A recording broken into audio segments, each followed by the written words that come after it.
Бул Баткен облусундагы чек арага жакын турган Чарбак айылы.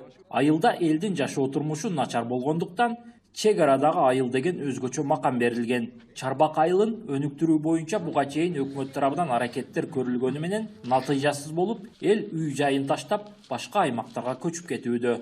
70 кожолук, элден 22 кожолук. Мана ушул эле көчөдөн 4 адам көчүп кетти.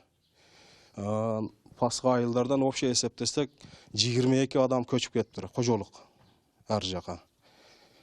Енді 52 кожолук эл бетте аргасыздан жашап атабыз азыр. Жардам болбосо светтен, жер налигидан жерге иштейли десек, коргонубузга иштейли десек суу жок. Талаада 10 сотиктен үлүшүбүз бар, 10 сотик мен жаныңды бага албайт экенсиң.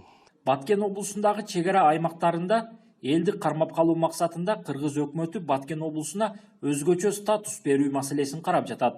Ага ылайык өкмөттүн Баткен облусундагы өкүлчүлүгү атайын сунуштарды даярдоодо. Эки мамлекет менен чектешкен область, ошондуктан бүгүнкү күндө бизде билесиздер, баягы Баткен областында өзгөчө статусу бар чек ара айылдары бар. Буга чейин биз ошолор боюнча Кыргыз өлкөсүнүн өкмөтүнө, жогорку органдарга бир топ сунуштарды бергенбиз. Эгер буйруп Баткен областына өзгөчө статустар берилсе дагы биздин кошумча өзүбүздүн сунуштарыбыз бар.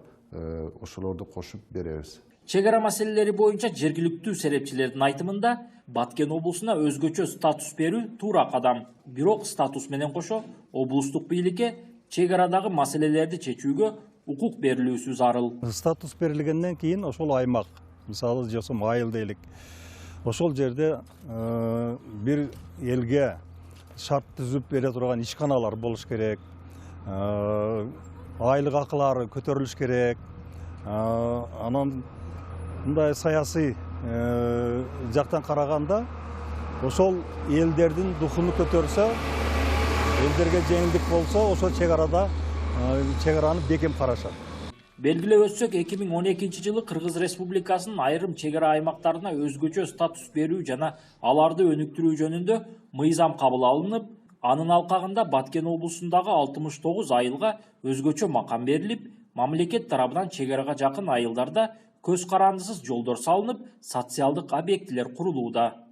Улан Маккамбаев, Салам медиа үчүн.